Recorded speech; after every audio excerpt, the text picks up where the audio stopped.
if you've got a Bible, whether it's on your phone or it's a proper one, you might find it helpful, because what I want to do is I want to dig out this practice of prayer, or just actually, to be honest, pick at the edges of this practice of prayer by looking at what is a 24-hour snapshot in the life of Jesus, to really see what God might want to say to us about this practice of prayer. So Mark chapter 1, here we go. I'll put it on the screen for you so that if you need that. It's Mark chapter 1, and I'm going to read a little chunk, a 24-hour chunk of record of the life of Jesus. And I'm just going to jump straight in. So it's Mark chapter 1, verse 21. That's the disciples of Jesus, they went to Capernaum, and when the Sabbath came, Jesus went into the synagogue and began to teach. The people were amazed at his teaching because he taught them as one who had authority, not as the teachers of the law.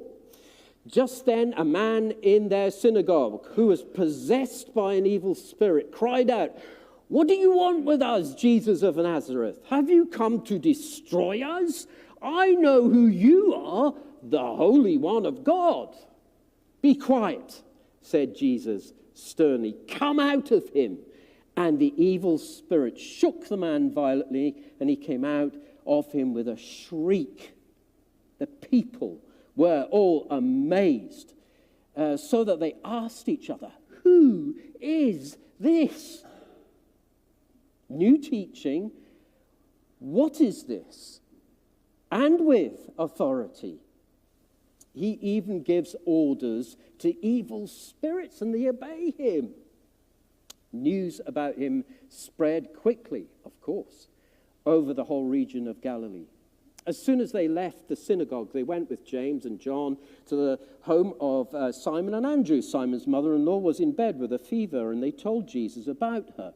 So he went to her, took her hand, helped her up. The fever left her, and she then began to serve up dinner. Wow, what a woman. That evening, after sunset, the people brought to Jesus all the sick and the demon-possessed. The whole town gathered at the door, and Jesus healed many who had various diseases. He also drove out many demons, but he would not let the demons speak because they knew who he was. Very early, the next morning, while it was still dark, Jesus got up, left the house, and went off to a solitary place where he prayed. Simon and his companions went to look for him, and when they found him, they exclaimed, "Everyone's looking for you, Jesus." Jesus replied, "Let's go somewhere else, to the nearby villages, so that I can preach there also. That's why I've come." So he traveled through Galilee, preaching in their synagogues and driving out their demons. So, right at the center of this story, I hope you noticed it. Right at the center of this story is this thing. May not be physically in terms of words at the center, but actually it's right at the center, isn't it? Very early in the morning, while it was still dark, Jesus left the house and went up to a solitary place where he prayed. So, what we're going to do, lightning quick, is we're going to look at 3 P's. I'm going to go all old school on you. I've got 3 things that all begin with P. Those are the days. And so here are my 3 P's of prayer from this little story. It's not everything, remember that. There are over 30, as I was thinking about this, to do this, there are over 30 occasions where the New Testament records that Jesus prayed. And of course there'll be other bits as well. But this is just one snapshot. So, right into it. Here's the first P. Priority. Jesus' prayer practice was an absolute priority for him. I mean, honestly, who would blame him? Because I read the whole bit before this, just to show you that was quite a day he'd had. You know, it started off with a bit of preaching in the synagogue, a bit of teaching, and not everyone liked him in the synagogue, but he did that thing, and he gave of that thing. And then, just as he was beginning his stuff, someone started shouting and screaming and crashing around the place, and it was clear that this person was demonized. And so Jesus steps in while everyone else is saying, what are we supposed to do about this? He steps in, shuts the noise down, and sets the man free through the power of the Spirit of God through him. And that was another aspect of it. And then he does a little bit more as the day went on, a little bit more healing, a bit more demon casting out. So then he thinks, oh, phew, at least we're at Simon's tonight. So they turn up at Simon's, and what do you know? Simon's mother is not very well. And thinking, actually, I feel for her, but I'm really hungry. So he then goes up to where she was, laid out with a sweaty fever, and he brings the power of God into the situation. She's gloriously healed, fever gone, and he's saying, okay, can we eat? So they eat, and so as dinner is going on and she's running around, they hear this kerfuffle outside the house, and they look outside, pull the curtain back a little bit, and there's this queue of people. Some of them shouting and screaming and doing crazy stuff, others of them on crutches, on beds, and all the rest of it. And so this is the impromptu surgery that Jesus then had to get involved in as the day came to an end. What a day! Now, I don't know what your Monday's going to be like. I don't know what your place of work's like. There may not be that many demons expressing themselves, but in all seriousness, I think sometimes we just look at the surface of stuff, and there's other things going on in the spiritual realm. But hopefully that won't be too much of your day. But anyway, if you think you've got a busier day ahead of you tomorrow, just think of what this busy day of Jesus was like. So, who would blame him? Finally gets to bed, much later than all the rest of them. They're already out, spark out. Oh, I'm feeling so tired. And Jesus said, yeah, you're tired. So he eventually lies down on the bed and goes off to sleep. What feels like 5 minutes later, the mad cockerel from the next village that really should, but the farmer's very fond of him. It's still dark, but this stupid cockerel starts crowing. And because he's about an hour early, I hadn't realized the clock's changed and all that. And so there's cockerel shouting in a sort of slightly demonic way. Although someone somewhere obviously throws a stinky sandal at the cockerel and there's a thing and it goes quiet, everyone else is going, oh, for goodness sake, and they're pulling the duvet over them, but not Jesus. He's awake-ish, and he's thinking, I've really got to get up to pray. Why does he make it a priority? Simply this: he's far too busy not to pray. Far too busy not to pray.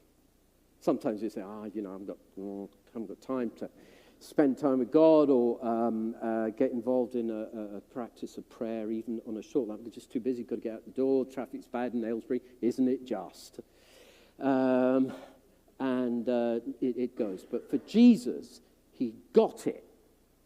That he realized, even as the very Son of God, that he was too busy not to pray. He's physically, spiritually, emotionally used up. He's surrounded by voices, needs, demands, and some demons, so he's got to pray. Being overstretched isn't anything new for human beings, you know. We think we're busier than any generation before us. Nonsense. It's just different busyness. You don't have to go out and milk a cow. That's still busy. Maybe you do other things. But this sapping of us as human beings has always been there. So Jesus realized he was far too busy not to pray. We'll come back to why Jesus prayed in just a moment. But let's go on to the second P very quickly. Place. So it's priority. Place is the second thing. It says here, Jesus got up, left the house, went off to a solitary place where he prayed. The house was crowded. Simon Peter's snoring was deafening. Who could put up with that for any length of time? So he's got up. I'm going to pray. I can't pray with this racket going on, shaking the very walls of the house. So it says he got up and went to a solitary place where he prayed. So being a more outdoorsy type, he went outside, it says he went up to find a place to pray. So went sort of up, halfway up a hill, found a nook where he was going to pray. Actually, the exact location doesn't matter. The point was this: he needed to find a place where he was distraction-free. And this is something that has to be deliberate, doesn't it? If you look at the Greek, it says somewhere here, I can't quite find it at the moment, it says, he did not take his phone with him. Because that's the thing, or one of the things, isn't it? Just scrolling, doom scrolling. Maybe first thing you wake up, the first thing you do, you take a breath and all that stuff. He found a place and a time when he could be distraction-free. So it's about finding a place free from distraction on your own, on his own, where he could shout with the tongues of men and angels, cry, laugh, sing, plead, and hear God. So where could that place be? Actually, I think we were talking about that a little bit last week. You're too busy not to pray. You're too flaky to leave it to chance. You are, aren't you? I am. If you're just going to leave it, see how I feel. No, don't do that. Be intentional. Find a distraction-free place, time and place to do it. So where could that be for you? You've got to find something or some place that works for you. It has to be done intentionally. Third P, purpose. So back to why. Why did Jesus pray? Well, I think there is definitely, look at the other 30-odd examples of Jesus praying. You'll get a bit more insight into exactly what maybe went on when Jesus was praying. But certainly I think it had to do with debriefing from the day before. He's had a massively busy day. Was he just going to rush into the next day, half empty, if not more than half empty, and expect that the day would go well? Well, if Jesus was like that, why do we think that will work? Because he had a head, heart, and spirit full of people. And if we don't recharge, friends, from all of that, it will crush us. It just will. Because we care. We care about those we love. We care about the job we do. If we've got a job, we care about the circumstances we're in, and so on. Care from the previous day needs to be put in its place. But then there's a little other insight. Here's what happens next. I'm sure you noticed this because I kind of emphasized it. Jesus is praying, and eventually the others wake up. Simon and his companions went to look for him, and when they found him, they exclaimed, "Everyone's looking for you. What are you doing here?" Jesus replied, here it is. Jesus replied, "Let's go somewhere else." What?